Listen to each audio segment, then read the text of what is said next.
What if the biggest threat to Iran's government right now isn't coming from Washington or Tel Aviv or anywhere near a negotiating table? What if it's coming from its own mountains, from its own people, and Tehran is doing everything it can to keep you from finding out? Before we go any further, if stories like this matter to you, tap subscribe right now. Not later, not after the video ends. Right now, while the thought is still fresh in your head, because what you're about to hear barely made a ripple in most news feeds this week, and that alone should tell you something. While the world's attention was fixed on Tehran, watching the funeral processions for Iran's assassinated supreme leaders stretch across several days, something else was unfolding 200 miles to the west. In the Zagros mountains, in the Kurdish regions of Iran, gunfire was breaking out in city after city. Not skirmishes, not isolated incidents, a pattern, a spreading, connected pattern that Iranian state media barely acknowledged and that most of the world never saw. So let's ask the obvious question, what actually happened out there? And why is it happening at the exact moment Iran's government looks the weakest it has looked in decades? Here's what we can say with real confidence, based on reporting from human rights monitors on the ground, including the Kurdistan Human Rights Network and Hengal, along with reporting from Reuters, Fox News, and the Jerusalem Post. In the final days of June, fighters from the East Kurdistan Defense Units, the armed wing of a group called PJAK, clashed with Iran's Revolutionary Guard near the town of Mahabad. This wasn't the first time these two sides had fought, but it was the spark for what came next. Within days, a brand new group nobody had ever heard of before, calling itself Zori Hiwa, or Son of Hope, claimed its first ever operation. Two men linked to the IRGC were shot dead outside their own homes in the city of Paveh, not some remote checkpoint in the hills, a city in broad daylight where people actually live. That detail alone tells you something important. Whoever is behind this isn't limited to hit and run ambushes from the mountains anymore. They have people, or at least targets, sitting inside Iranian towns. Then came the deadliest night of all. On July the 1st, 6 fighters from the Democratic Party of Iranian Kurdistan were traveling near the village of Kezkapan, close to a town called Piranshahar. According to their own party, this was not a combat mission. It was described as a political and organizational trip. IRGC forces intercepted the vehicle and opened fire. All 6 men were killed. Their names have been confirmed by multiple independent sources: Karo Hormozyari, Fardin Changizi, Mohammad Kaki, Abdullah Mohammadpour, Tuana Osmani, and Mohammed Amin Bayezidi. Here's where it gets interesting and a little unsettling. Iran's own state media reported only 5 deaths at first. One name was missing entirely: Bayezidi. Local sources say he wasn't just a passenger. He was believed to be the driver, someone with real active ties inside Iran's underground Kurdish network. That's not the kind of mistake a state broadcaster makes by accident. It looks a lot more like an attempt to downplay exactly how deep this opposition has managed to reach inside the country, and the violence kept spreading. In the town of Baneh, 3 police officers were killed at a checkpoint, and in the chaos, a 3-year-old girl was wounded. Along the road between Baneh and Sakez, gunmen struck again, killing several more security personnel.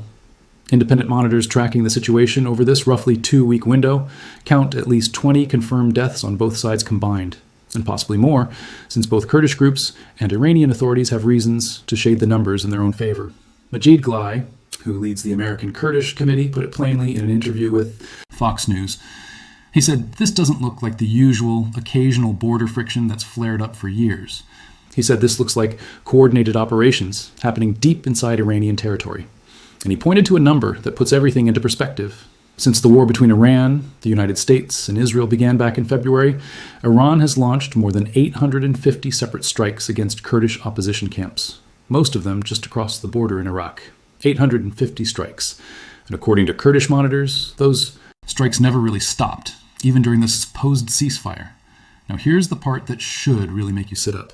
This Kurdish uprising isn't happening in a vacuum. It's happening at the exact same time Iran's ceasefire with the United States is falling apart. Just this past week, American forces struck more than 80 targets across Iran in a single night, then followed up with an even larger wave the next night, hitting sites near Bandar Abbas, Bushehr, and the coastline along the Strait of Hormuz. Iran fired back with dozens of missiles and drones at American bases in Bahrain and Kuwait. At a summit in Ankara, President Trump declared the ceasefire finished. Done. Over. So picture for a second exactly what Iran's leadership is dealing with this week. They are fighting a renewed war with the United States along their southern coast. They just buried an assassinated supreme leader whose own son and successor has barely been seen in public since taking the position. And now, on top of all of that, They are losing fighters in ambush after ambush across 100 miles of mountains they insist they fully control. Before we go deeper into who exactly is behind these attacks and why Iran's surveillance in this exact region seems to have gone strangely quiet at the worst possible moment, take a second and hit that like button. It genuinely helps this video reach more people who have no idea any of this is happening. Now, let's talk about who these fighters actually are. This is not one army with one leader giving orders from a hidden bunker. This is a loose coalition of at least 5 separate Kurdish factions, each with its own history, its own tactics, and its own reasons for fighting. Understanding that structure is the key to understanding why Iran is struggling so badly to stop it. The most experienced and battle-hardened of the group is PJAK, the Kurdistan Free Life Party, and its armed wing, the East Kurdistan Defense Units. These fighters operate out of the mountain range along the Iran-Iraq border and carry more than 20 years of guerrilla warfare experience, including a notably high number of women serving in direct combat roles. Their method is simple and brutally effective. Small teams, often just 5 or 6 fighters, move under cover of darkness from hidden mountain positions, strike a checkpoint or a convoy, and disappear back into ridgelines that Iranian drones have consistently failed to track. This is the exact group that clashed with the IRGC near Mahabad in late June, the spark that lit the whole sequence. Then there's the Democratic Party of Iranian Kurdistan, and their strength looks completely different. This isn't primarily a fighting force. It's a deeply embedded intelligence network with real connections inside Kurdish majority cities across Iran. That's almost certainly the kind of network Mohammed Amin Bayezidi belonged to, the driver whose name Iranian state media quietly left off its casualty report. People with ties like that can feed real information about patrol routes and troop movements back to the fighters in the mountains. That's the kind of intelligence no satellite or surveillance drone can fully replace. A third group, the Kurdistan Freedom Party, has spent years running planned strikes on Revolutionary Guard infrastructure in the Kermanshah and Loristan provinces, going back well before this current wave even started. Back in January, this same group claimed multiple attacks on IRGC positions and reported facing retaliatory Iranian missile strikes days later. This tells you something important. This didn't just erupt overnight. It's been building quietly for months. Rounding things out are Kamala and the Kamala Organization, 2 groups with decades of history operating along this same stretch of border. Now, here's something genuinely fascinating that analysts have picked up on. Even though all these groups are hitting Iran in the same narrow window, researchers have found no clear evidence they're operating under one shared command. PJAK has been locked in a direct cycle of retaliation. The Democratic Party has been losing fighters, mainly during quiet, low-profile missions, which raises an uncomfortable question about whether Iranian intelligence has already managed to infiltrate parts of their network. And the newest group, Zori, Hiwa, has focused almost entirely on targeted killings of local officials rather than open combat. 3 different groups, 3 completely different methods, all breaking out in the same region at nearly the same time, with no single operations room pulling the strings. That's not one uprising, that's several separate pressure points cracking at almost exactly the same moment. Now let's talk about the terrain, because the mountains themselves are doing a huge amount of the fighting here. The Zagros range is some of the harshest ground on the planet, with ridgelines running past 10,000 feet and narrow gorges that barely allow for a single road. Any mechanized force gets funneled onto one vulnerable path, with almost no way to maneuver around an ambush. Iran's aging helicopter fleet struggles to even operate reliably at these altitudes, which means the Revolutionary Guard is fighting much of this campaign with little to no meaningful air support. Armored columns get bottlenecked into these narrow valleys, turning them into easy targets for fighters who have spent literal decades memorizing every fold and gorge of this exact ground. Iranian forces are essentially relearning terrain under fire in real time, while losing people in the process. There's another thread worth pulling on here. Why does Iran's ability to detect this insurgency seem so weakened right now, at the worst possible moment? Back in the opening weeks of the war with the United States and Israel in February, strikes specifically targeted Iranian radar sites, command centers, and air defense infrastructure across huge parts of the country, including installations along this same mountain corridor that had previously helped Iran monitor cross-border Kurdish movement. By multiple accounts, those early warning systems went dark during that campaign and were never fully restored.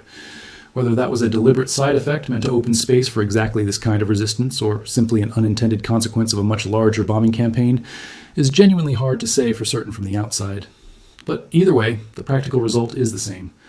Iran's ability to see this insurgency coming has been badly weakened at the precise moment Kurdish frustration, built up over hundreds of cross-border strikes, was ready to boil over. And it's worth remembering this coalition didn't appear out of nowhere. Back in December of last year, 7 separate Iranian Kurdish opposition groups joined together to support the wave of anti-government protests spreading across Iran. That unity grew stronger in February, just days before the war with the United States and Israel began, when 5 of the largest parties formally united under a coalition with one clearly stated goal: to bring down the regime and win real self-determination for Kurdish people in Iran. That early unity was tested almost immediately. In the opening days of the war, some outlets reported that a Kurdish ground offensive had already begun near the town of Maravan. Those reports turned out to be premature. PJAK, the Democratic Party, the Kurdistan Freedom Party, and Kamala all denied that any offensive had actually started, and officials in the Kurdistan region of Iraq stated flatly that not a single fighter had crossed the border. It turned out the coalition was being deliberately careful, unwilling to risk exposing their people to a brutal crackdown before the timing was actually right. That caution is exactly what appears to be breaking down now, and this next part connects a lot of dots that most coverage of this story has missed entirely. According to multiple reports, President Trump personally floated the idea of offering serious American air support to anti-regime Kurdish groups earlier in the war to help them seize territory in western Iran. Kurdish opposition figures reportedly ran with that idea. One told reporters bluntly that they couldn't move if the sky above them wasn't cleared, openly hoping for something similar to the no-fly zones that once let Iraqi Kurds build real autonomy back in the 1990s. There were even reports of a broader coordinated plan involving all the major Kurdish factions together. That plan quietly died before it ever launched. Why? One word: Turkey. Ankara has consistently and forcefully pushed back against any serious American or Israeli support for Iranian Kurdish factions, largely because of the organizational links between PJAK and the PKK, a group Turkey has fought for decades and formally labels a terrorist organization. That pressure reportedly played a real role in scaling back official support, even after encouraging words had already been shared with Kurdish leaders. It's one of the more complicated diplomatic knots running underneath this entire war, Washington needing Turkey as a NATO ally while simultaneously flirting with a movement Ankara sees as an existential threat. And then there's the sentence in the actual understanding between the United States and Iran that Kurdish leaders say changed everything. Language widely read as Washington agreeing to stay out of Iran's internal affairs landed, according to Glei, as a genuine betrayal. He said it left every Iranian opposition group feeling wronged, especially Kurdish groups who had been quietly encouraged just weeks earlier. In other words, Kurdish factions watched Washington write them out of the deal meant to end the war, and then kept absorbing Iranian strikes anyway, ceasefire or no ceasefire. That mix of abandonment on paper and continued bombardment in practice is a huge part of what's pushing fighters into these mountains right now. If you've made it this far, you already know this story is far bigger than a single headline. So do me a favor and hit that share button. Send this to one person who still thinks Iran's biggest problems only come from outside its borders, because that's simply not true anymore. Let's talk about that ceasefire itself, because it deserves a real update. It was supposed to hold for 60 days while both sides worked out a permanent agreement, including the fate of the Strait of Hormuz. It didn't survive. 3 weeks intact. Iran launched drone and missile strikes against commercial ships transiting the strait in early July. The United States responded by striking more than 80 Iranian targets and reimposed oil sanctions it had previously agreed to lift. Iran fired back with roughly 85 missiles and drones at American bases in Bahrain and Kuwait. A second, even larger wave of American strikes followed, hitting close to 90 targets, including sites near Iran's own nuclear power facilities. According to Iran's own health ministry, at least 14 people were killed and dozens more wounded over those 2 nights alone. Layer that directly on top of the Kurdish uprising, and you start to see just how many fires Iran's leadership is fighting at once. Because at the exact same moment American strikes were hitting its southern coast, the country was burying its own assassinated supreme leader, with days of funeral processions stretching from Tehran all the way to Karbala in Iraq. And the one person conspicuously, repeatedly absent from nearly every single ceremony was his own son and successor, the man technically now leading the country. Sources say he has barely appeared in public since taking the role, a detail that becomes even more striking, given reports that Israel has shared intelligence describing an active plot to assassinate President Trump himself. Now, overlay one more dispute onto all of this. Iran's ambassador to China announced that Tehran intends to start charging fees on ships passing through the Strait of Hormuz, framing it as a payment for security and monitoring rather than an illegal toll. The United States rejected that framing completely, with Secretary of State Marco Rubio stating plainly that no country has the right to charge fees on an international waterway. Iran and Oman jointly presented Washington with a fee proposal anyway. It went nowhere. And now, with the ceasefire itself in shreds, that entire dispute is essentially back on the table, unresolved, with shipping traffic through the Strait already dropping toward wartime lows. So here is Iran's actual position this week, laid out plainly, not speculation, just the facts as they stand. A ceasefire with a United States that has now collapsed twice within days. A newly installed supreme leader who hasn't been seen in public since taking power amid a credible threat against the American president.